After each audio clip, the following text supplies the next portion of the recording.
Maglalagay ito mga kaibigan. Maglalagay tayo ng pork oil sa telescopic ng CB o Honda.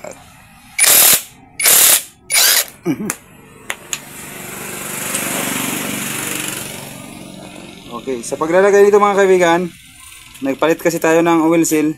Ayan o. Sobrang haba pala ng spring ng 200R mga kaibigan. Sa paglalagay ng langis, paano ba natin ito dapat ipantay?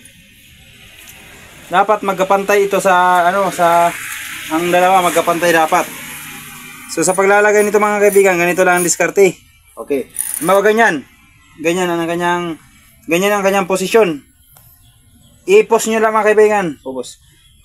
I-post nyo lang. Yan. Bago kayo maglagay ng langis, i-post nyo muna pa ganyan.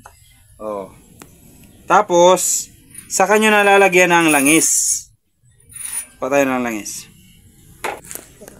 Ang ginagamit natin na oil ay pork oil mga kaibigan. So yamang napakahaba ng shock ng ating ng motor na XLR. So, gaano ba karami ang dapat ilagay dito?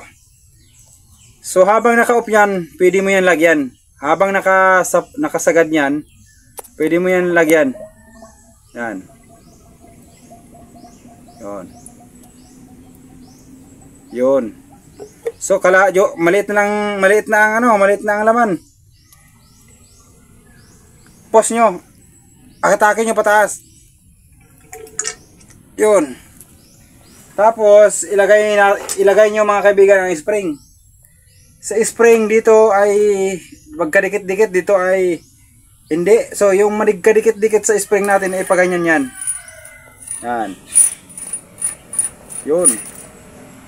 Yan. Tapos dandahan nyo i-post mga kaibigan. Dandahan. Yan. Kapag sumagad na dito,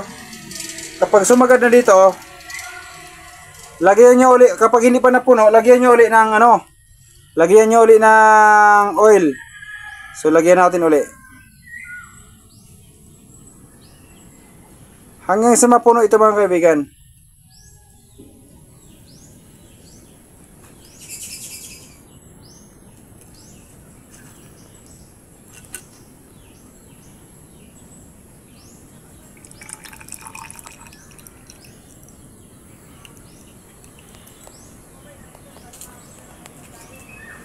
Okay.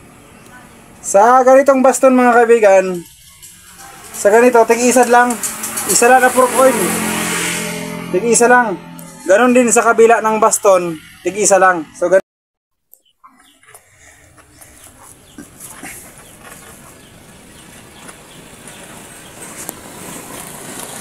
Ito ko rin live na live. Live. Yeah. Hindi sa city ko eh. Tapos mga kaibigan, dapat mahigpit. Dapat walang air ha. I-post nyo pa ilalim. Yun. Dapat wala siyang wala siya dapat ng air.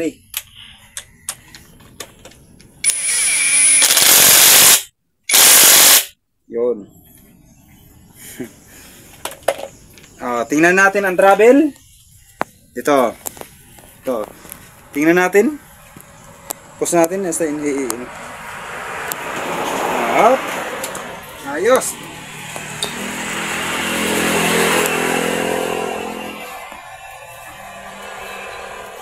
Okay mga kaibigan, nahaba ng travel, mga 4. So ganyan lang sa paglagay.